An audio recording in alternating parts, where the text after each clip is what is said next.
Welcome to the On Purpose Investor Podcast, show 49, Running the Numbers.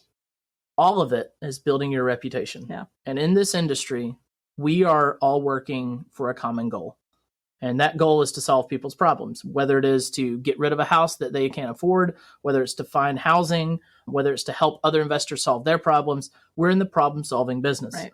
And no one is going to want to work with you to help solve problems if all you do is create more problems. And more work. Welcome to the On Purpose Investor Podcast with your host, Eric and Tiffany Vogel. We've spent several hard years building a rental property portfolio so we can have more time with our family and live our ideal life. Now, finding your path can be difficult, so we're here to guide you along the way with lessons, tips, and tricks to design and implement your dream life. Now, sit back, turn up the volume, smash that follow button, and get ready for this episode of the On Purpose Investor. What's going on, OPI Nation, and welcome back to the On Purpose Investor Podcast, where we are on a mission to create hyper-intentionality and clarity within your real estate investing journeys, within your careers and what you're doing. And today, we're going to dive into running the numbers. We're going to talk on everything from purchase price, estimating rent, estimating reserves, going through what is your buy box that we talked about last week. Does it cash flow? How much cash are you going to need? How do you calculate your cash on cash return? And just all of those nitty gritty topics on running the numbers, because oftentimes you hear people say, hey, did you run the numbers? Or you ask someone, hey, is this a good deal? Stop asking that question, and we're going to teach you how to make sure it's a good deal for you. I got to say, I'm super disappointed. I don't get my beautiful, warm introduction anymore. Oh, on this new season. You've kind of dropped it, and my ego's hurting a little bit. So I will act like this is the very beginning of the show. No, just do it on the next episode. It's fine. No, it's fine. It's going to be here. What's going on, everybody? Welcome to the On Purpose Investor Podcast. I'm your host, Eric, with my beautiful, lovely, amazing, talented, still hungry? Yeah, still hungry. Gorgeous, amazing mother of my two children. She's my sugar mama, Tiffany. Thank you. There we go. Good to be here. All right, so back into it.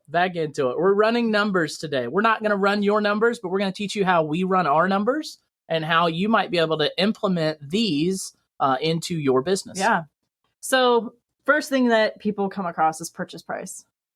And I think that's honestly kind of the last thing, because you have to know, what price can I pay for this to make it a deal? Mm-hmm. So you want it to cash flow. I mean, we're in the business to make money. So really the purchase price is determined off of what you can get accepted and what you can afford to pay. That's it. Yeah. And purchase price, I love to tell my students, when you're going to find a property for an investment, first of all, the first thing you need to do is establish how is it going to be operating.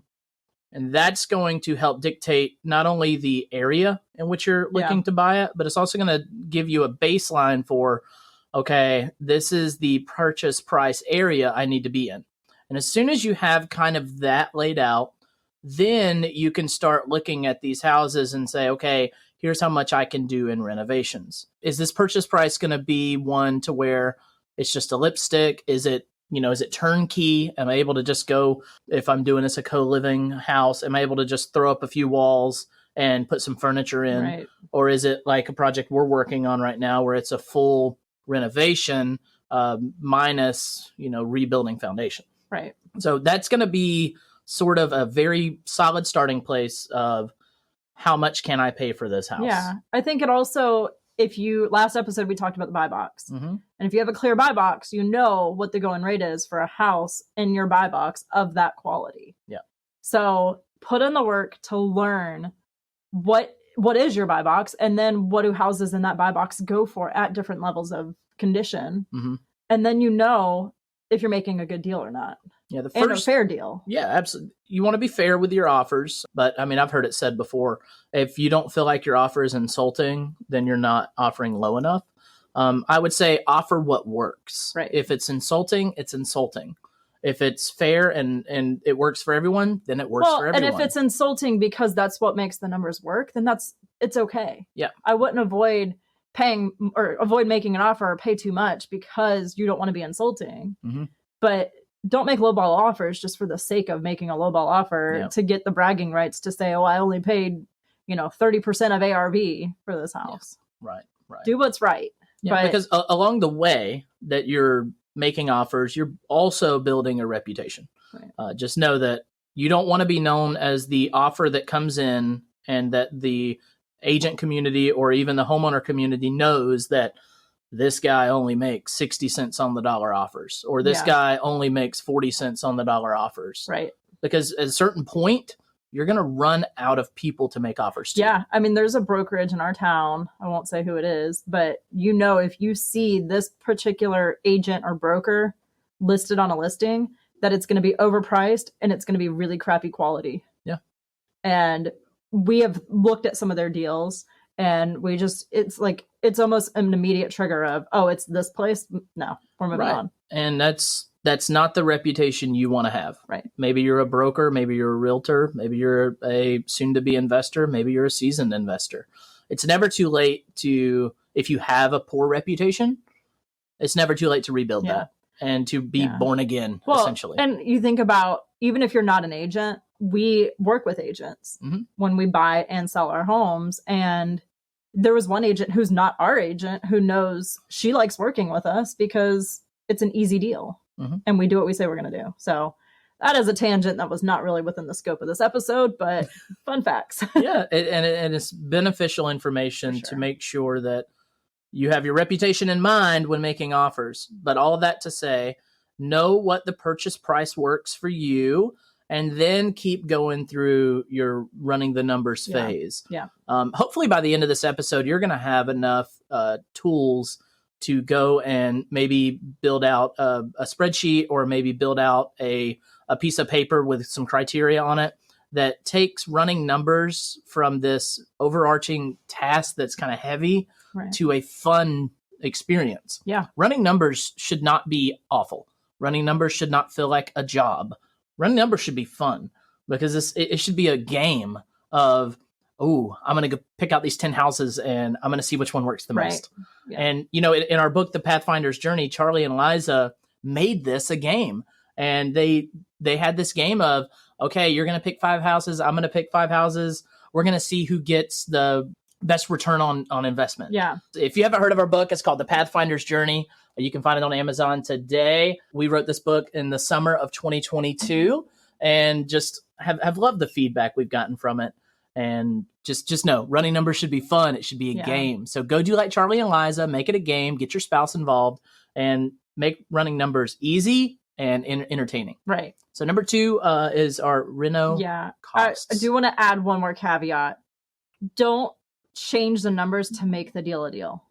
The numbers are the numbers. And you can fib and say, well, I can decrease my reno budget by this amount, and then I can get the deal done. Yeah, as we're moving into this reno budget, you'll see that you'll never play with the reno budget. If anything, you're going to add. Yeah. Never take away. Right. I mean, it's just, we have done analyses on deals and we look at it and we're like, but if we could do this, then maybe we can make it cash flow. And it's like, the second you start doing that, you have to stop. It wasn't until probably our 6th or 7th deal that we were able to kind of hone in on our reno budget, because we were just learning. Yeah. It seems like our first 5 to 7 deals, we were 10, 15% over our reno budget every time. But I think it was 15 to 20 plus. But we were over, and slowly we learned. Right. Hey, our reno budget needs a buffer.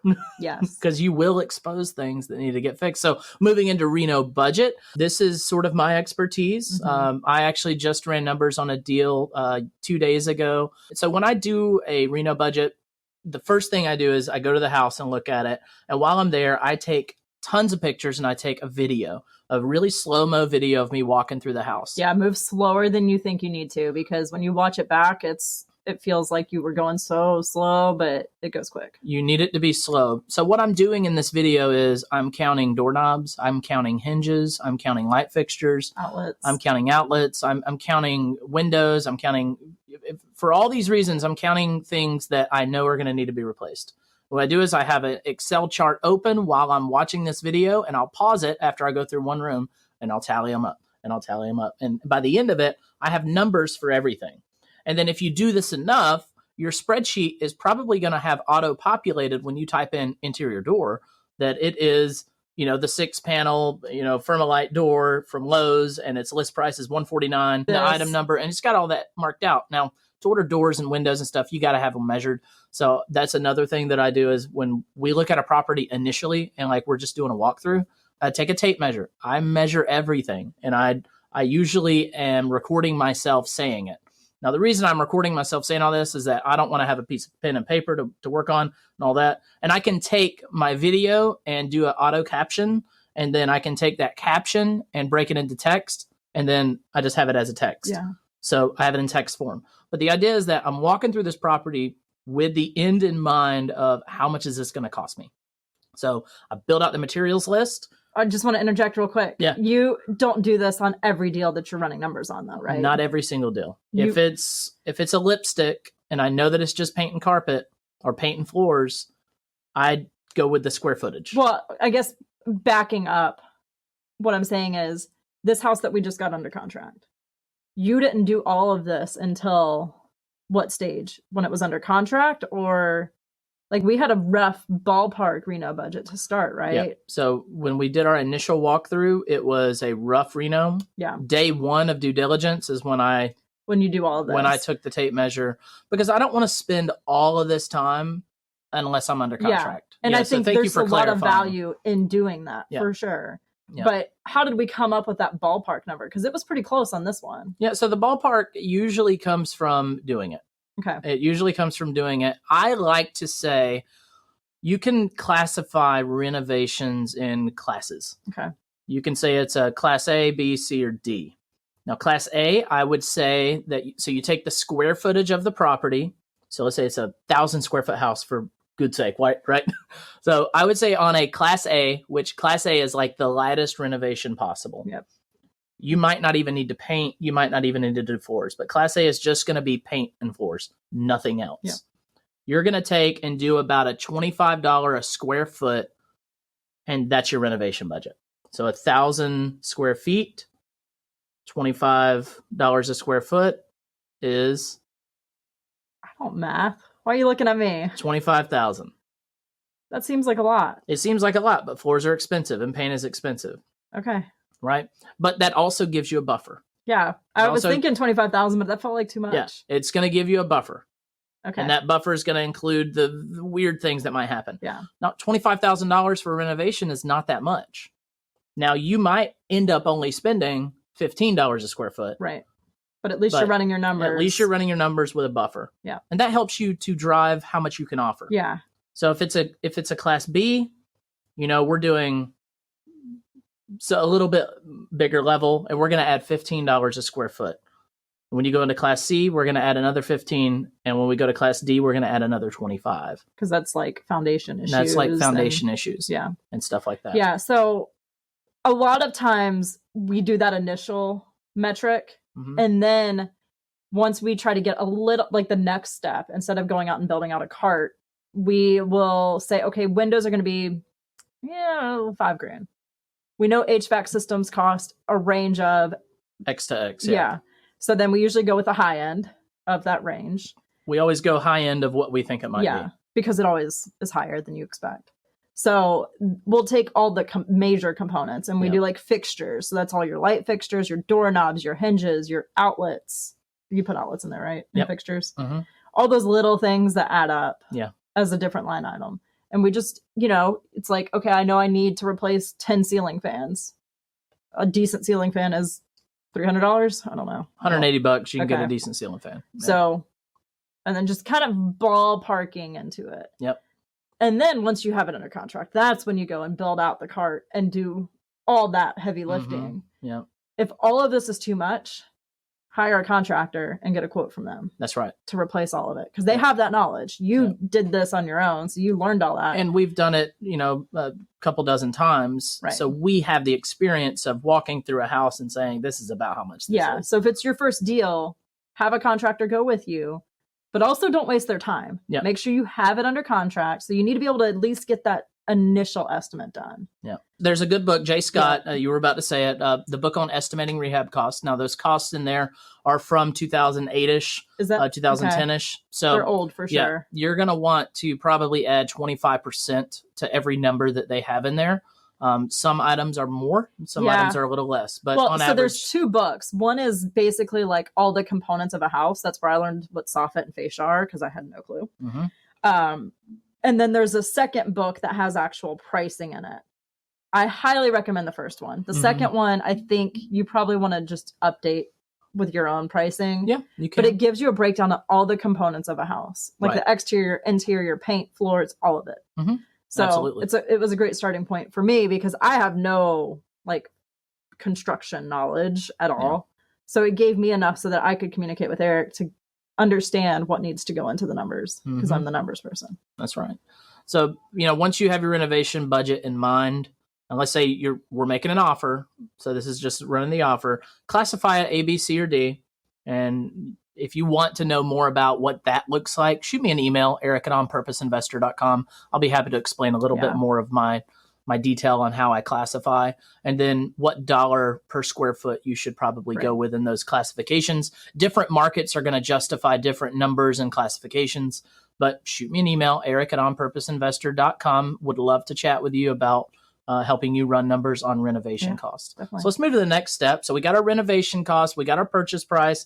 We're going to now look into ARV. If you don't know what ARV is, that's your after repair value. It's important no matter what you're doing. If you're doing a buy and hold, whether it's a BRRRR or you're just keeping, the sweat equity in the deal, it's important because you want to make sure with that purchase in reno that you're not over investing in that property. Yeah. You don't want a $100,000 house that you've put $200,000 in. Yeah. Even if it's your own equity, that's just, you don't want to be in that spot. We've all seen those houses, especially the ones that show up on Zillow that are a $500,000 house in a $200,000 neighborhood. Right.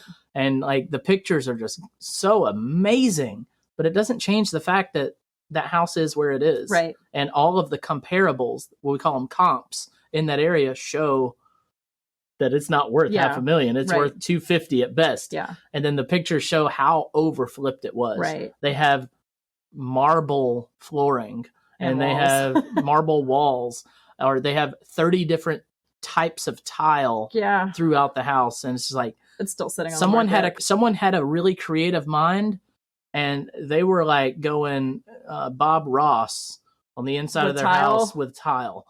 It's just a happy little square here. It's a happy accident. We'll cover it up with grout. Not grout, caulk. All right. We'll caulk all these happy little accidents. So ARV, it's probably one of the most important numbers because you want to make sure you're buying with enough room to have some equity. Mm-hmm. And if you don't know how to pull comparables, talk with an agent and learn from them. Even if you don't plan to use that agent, offer to give them a gift card or take them out to dinner or something for their time, because you're asking for something from them. You want to offer something in return, but learn how to run the comparables. So I do a search in Zillow for similar houses. The year it was built is important. The general level of construction is important. After you do a couple houses and have appraisals, you can look at those appraisal reports and really see what they're looking at. And that's kind of what built my foundation on how to run a comp. Mm-hmm. But you want to look for houses that look similar and take the average of 3 to 5 of them and say, okay, roughly this is what it would be worth. If I do a BRRRR and refinance it, that's what, the appraisal could come in at. Yeah. And I would take probably 10% off because we have a little bias in how we select houses. And sometimes what is a true comp isn't a true comp.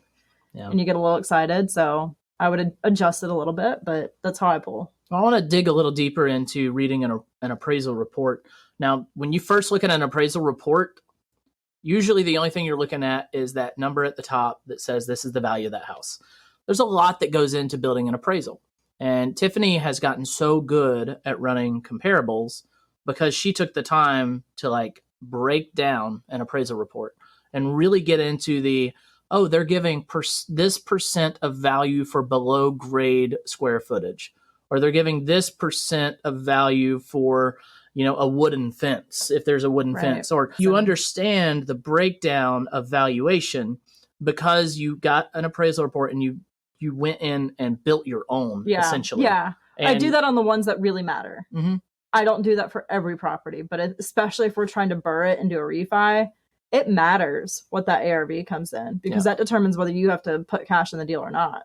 How do you recommend our viewers and listeners to figure out how to do that with an appraisal report if they've never had an appraisal report before? That might be a masterclass I need to teach. I don't know. I think I had a newbie investor come to me and we were chatting about it, and I sent him a couple of our appraisal reports and said, go read it. Let me know if you have questions. Yeah. So that's definitely a way to do it. But I foresee that being a good thing to offer, because I think it would help people. Absolutely. If you want a copy of a random appraisal report that is real for maybe houses that we've sold or gotten rid of, email Tiffany. That's Tiffany@onpurposeinvestor.com. I'm sure she would be absolutely thrilled to communicate with you and help you on the way to understanding appraisal reports. Yeah, definitely. Just so y'all know, take this minute to just let y'all know, we are here to help you.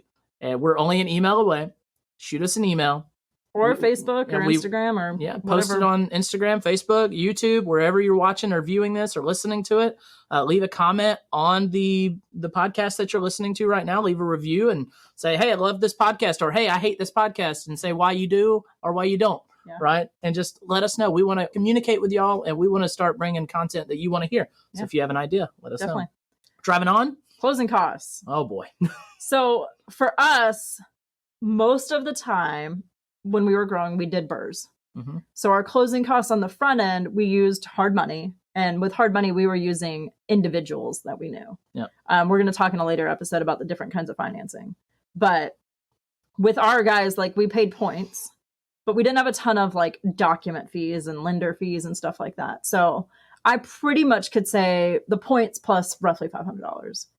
Ask your people you're getting money from, whether it's a bank, a hard money lender that's an institution, an individual, private money lender, whatever it is, what their fees are. So you understand it. On the refinance side, ask a couple banks that you plan to use what their closing costs are.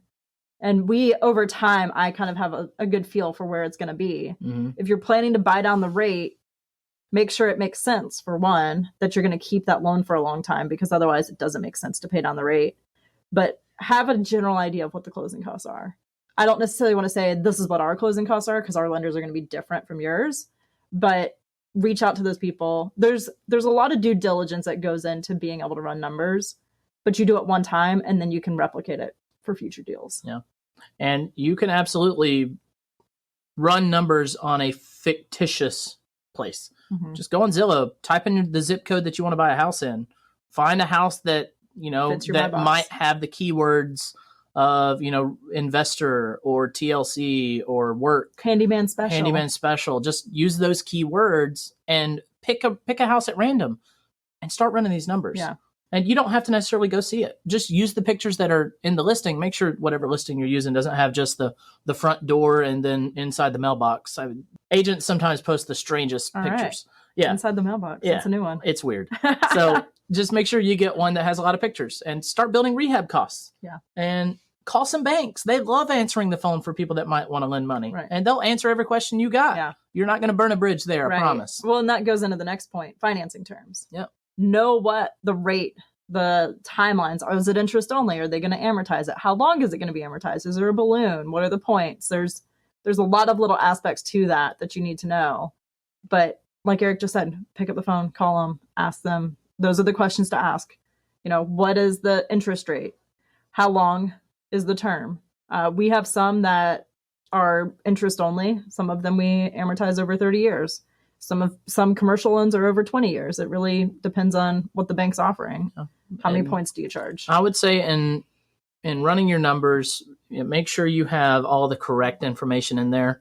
Double, triple, quadruple check when you reach the final number, because the difference between 1% on an interest rate could be the difference in it being a deal or not. Yeah. A difference in, a zero at the end of the number of periods you're making payments on would absolutely make or break it. Yeah. Is it 360 months? Is it 36 months? There's a huge difference there. And I say this just as a word of caution. If you're going to be doing adjustable rate mortgages, Make sure you have a buffer. And balloons. Be safe. Yeah. Anything that has I've heard like shorter than 8 to 10 year balloons change between rate or balloon. Yeah. Because if it's a 10-year note, over 10 years, you can know where the market's going and pivot in time. But a 5-year adjustment, like you think we just were in these like super low rates, in 2020? Yeah. It's 3 years on. 3 years ago. Yeah. If you have 2 years left on that balloon, look where the market is now. Yeah. But if you had another 5 years, you could say, oh, the market's getting a little hairy. Let me reposition that now. Yeah. Before we get into a bad spot. Right. So I'm not telling you not to use arms or balloons or anything like that. What I am telling you is to do due diligence, be safe, and have a buffer. Right. Big time have a buffer. Well, I guess that goes into reserves. Yeah. You want to make sure not only you're setting aside money each month of that rent to work on the house. For vacancy, big repairs like the roof. So we call that capital expenses. Small repairs like fixing an oven that you put in a bad oven and you have to get Mr. Appliance out there. That's okay. Yeah. We have money set aside for that. Right. But you also want to have reserves to cover some months of mortgage payments if something comes up. Also, estimating the rent is crucial. Yeah. So that kind of flows with everything. Your reserves are going to be generally a percentage of rent. We do, I think, 15% on our end with the assumption that Eric's going to fix a lot of it. If you don't want to touch it, 25% is what I would recommend. Mm-hmm. So a lot of investors will do 50% of the rent as expenses. So you want your financing expense to be less than 50% so you can get some cash flow. It's really whatever works for you. That's right. So estimating that rent, it's the same way as pulling comparables for the ARV. Mm-hmm. You just go on Zillow, look for similar houses in the same neighborhoods. There's a website that you could use as a baseline. Depends on your market. Yeah, Rentometer or Rentometer. You just Google that and type in the description of your property and where it's located. And you throw in an address. It'll give you a rough idea. Yeah, it's not great for our market because we don't have enough volume here. Yeah, it's great in big metros. So that's been my experience. Bigger Pockets has one too. Same deal for us. It just doesn't work for our market. But if you're in a big metro, definitely check it out. And I would say, if you're using the Zestimate for a rental, it could be close to what you might do, but it's not necessarily going to be exact. Yeah. But just know this, your tenants, when they go to rent your house, they're going to look at it on Zillow. Right. And they're going to see that rent Zestimate. Either your rent is in line with that or it's higher. And if it's higher, you need to be able to fully explain how that's wrong, how this is right, and be able to show them and just show them that they're buying not just, and this is a little bit different. This is a landlording topic, but it's more or less show them why you're above the rest. Well, how you're going to offer better service. The Zestimate in our experience is based off of the last purchase price or rent price. Mm-hmm. So if you highly renovate a house that was renting for $800 a month, but now you fixed it up and you're going to rent it for $15, your tenants are going to see that Zestimate's $800 and not understand why the rent's doubled. Yeah. So if you can show, hey, this is, it's been greatly improved. Yeah. And there's not a hole in the floor anymore. Exactly. It makes sense. Yeah. So find comparable houses that are for rent. So in Zillow, I just toggle it to for rent and look at what's available and say, and also look at days on market. If it's been on the market for 6 months, the rent's too high on that house. Don't use that as a comparable. Yep. I would say anything less than 30 days is what I target. Yep. Anything more than that, the rent's probably too high. Yeah. And you got to adjust with it. If your house is on the market for rent for more than 30 days, I would say for more than 2 weeks. Yeah. Because the longer it sits vacant, the longer you have a carrying cost. Yeah. Well, and if you think about it, if you knock the price down $10 a month, for example, that's what, $120 for the year. Mm-hmm. But if you have it sitting vacant for a month, that's a lot. Yeah. Whatever that rent value is. Yeah. So knocking the price, even $100, has a better impact on your annual bottom line. That was a lesson that was hard for me to learn because I was like, the rent should be this. Why isn't no one renting it? But the longer it sits vacant, that hurts your bottom line more than a rent reduction. Yeah. Yeah. And if people aren't looking at it or requesting to look at it or things like that, let that also be an indicator. If you had 50 showings and no applications, There's something wrong with the house, or there's something wrong with the price. Yeah. So just try to get feedback and make adjustments. So taxes and insurance, putting this into your numbers. Yeah. So if you have a clear buy box, it's pretty easy to know roughly what the taxes and insurance will be. You can pull the tax records to see what the tax amount is for the year. You can even go in and see what the tax bill was. Right. That's what I'm saying. For the last year. Yeah. So use that, and eventually you'll get to where, like, we have a roundabout number that we say taxes and insurance generally is about X amount for us. Yeah. And insurance agents providing quotes for houses are kind of like calling banks for mortgages and information on that. They want your business so much that they will run as many. Right. But don't abuse it. Yeah. Don't abuse that. Do it a few times and then take notes on what those and then quotes give them were. your business. Yeah. And then when you finally do get a house and you're ready to insure it, make sure you use that person. Right. Yeah, definitely. And then the last thing is other utilities, landscaping, management. Yeah. So if you're going to have a property manager, 10% is kind of the industry standard. I think I'm comfortable saying put 10% in for management. Well, 1 month's rent and then 10%. Yes. That's so fair. Make sure you calculate into your numbers. Like if you're using Excel, you'll do 1 month's rent plus 10% of whatever that is. That's right. So landscaping, are you going to make the tenant do the landscaping? Or is this a co-living house or a multifamily where you have to take care of the landscaping? Yeah. Call some landscape companies. Get an idea of how much do they charge to cut an acre? How much do they charge to cut a quarter acre? Trimming the bushes. Yeah. All that stuff. Get an idea on what it would cost to do that. And then utilities. Yeah. I mean, if you're living in the market, generally how much it costs for your power bill and your water bill and all that. So if you're paying for any of the utilities, put that in your numbers too. Yeah.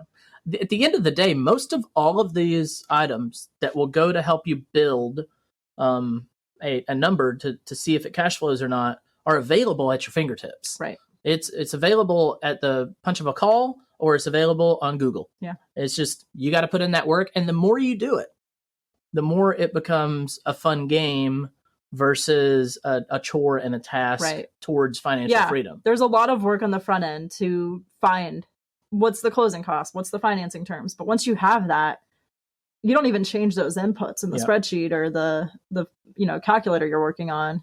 It just flows. And then you're just estimating, a handful of things, and it's just easy. Yeah. My recommendation would be to build a spreadsheet with all of these items on the left-hand column.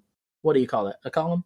Yeah. All on the left-hand column. And then along the rows going across, put in all the houses that you're comparing, that you're building numbers on, and then see how it changes over time. And that way you have an idea of, okay, this one, I'm going to make this kind of purchase price. And maybe you didn't offer on that home, but you're going to keep watching it on Zillow, right? Right. And then you see that it sold, and you see that they renovated it beautifully. And then you'll see what they listed it for, and you'll see what it sold for. Right. And then you'll be able to gauge, like, wow, I would not have thought to renovate it like that. Oh, I didn't think it would be worth that. Right. It'll train you over time by keeping track of every property you run numbers on. Yeah. If you heart a house on Zillow or Redfin or whatever tool you're using, it'll send you an email or like notification on your phone when it has gone under contract, when it is sold, when it's rented. And then you can update your spreadsheet. Yep. And that'll really help you fine tune without even doing a deal. That's right. And also, if you're doing off-market deals and you're like, Eric, I don't buy on the MLS, I do off-market deals only. Doing the same process and going on Zillow or Redfin and then typing that address, it's going to say property not listed, but still heart it. Heart that property, because eventually it's going to be listed for rent or it's going to be listed for sale. Right. And you still want to be able to track, like, how was I at running those numbers? Yeah. And if you don't want to do this, hire a VA. You can get one for relatively cheap, build out the process of how you do it, and send it to them and let them run these numbers for you. Yeah, exactly. But it has to be done. I mean, this is the only way to make sure you're making the right moves and buying the right deals. It's the work you must do before investing in real estate. Yeah. As a landlord or acting investor. If you're a lending investor, if you're just on the lending side, you need to know how to do this. Right. But this is going to be... ARV is probably the more important on that side. Yeah. Yeah. And, at the end of the day, what's a deal for you might not be a deal for me. It's all in your buy box and what you're looking for. Right. And you want to make sure you can analyze what's the criteria for you. Yeah. Are you looking for a certain cash on cash return? Which the cash on cash return, that's the annual cash flow divided by the cash invested. Annual cash flow divided by So you take the cash invested. everything that we talked about on those inputs, and you take the rent minus all the expenses, and that's your monthly cash flow. Multiply that times 12, gets you your annual cash flow. So let's say you put 30 grand into a deal and it makes $100 a month. Okay. You take $1,200 divided by 30 grand, and whatever that percentage is, that's your cash on cash return. You gonna do it right now? I'm gonna do it right now. So you're gonna walk me through this again. You said we're gonna have $100 a month. $100 a month times 12 months. Times 12 months. And we're at $1,200. 30 grand in it, divided by 30,000. So we're gonna divide 1,200 by 30,000. Yep. Divided by 30,000. 4%. So we're at 4%. Yep. So you might be okay with a 4% return. We aren't. Yeah. We want higher than that. So let's say it makes $500 a month. So we take the 500 times 12 divided by our 30,000 divided by the 30,000, and that gets us a 20% return. Yeah, I'm good with that deal. I'm great with a 20% return. And it makes $500 a month. So it's worth the work. That's with us putting in $30,000, right? So let's say you have that $100 a month. Okay. We're going to get the calculator back out. There it is. All right, $100 a month times $100 12. a month times 12. But let's say you only put, I don't know, $5,000 in the deal. And let's say you only put in $5,000 in closing cost because you got it 100% financed. Yep. So divided by $5,000, that's a 24% return. Right. So it's the cash flow. You might not be willing to do that deal for $100 a month though, because it's not enough to your monthly goal. But it was only $5,000 out of your pocket.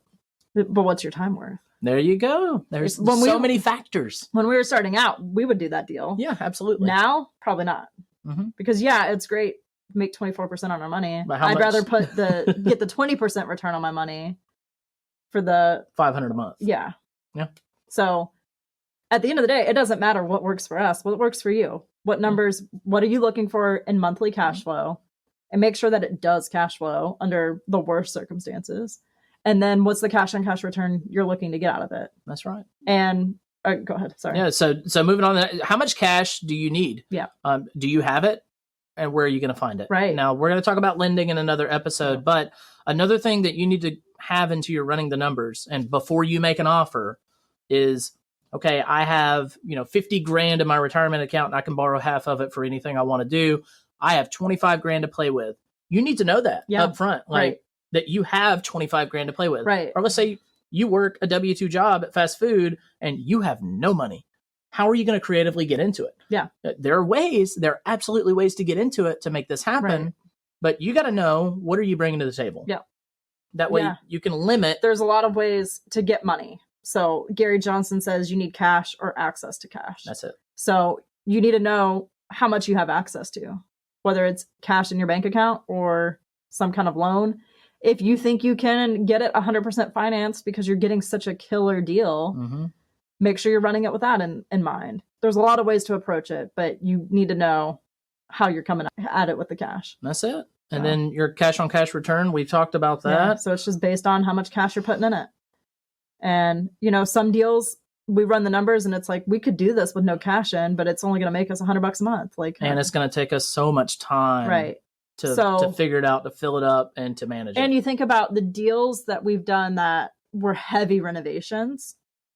You want to make sure, I guess, if you're doing one that's a heavy renovation, you want it to pay comparable to a heavy renovation. Yeah. If it's a 20% deal, but it was, 6 months of scope versus doing a 20% deal that's a month of scope, it's a big difference. That matters. Yeah, it's a huge difference. It's not just hard, fast, it makes $500 a month and cash flow is 20%. You want to make sure the amount of time you're putting into it is worth what you're going to make. That's it.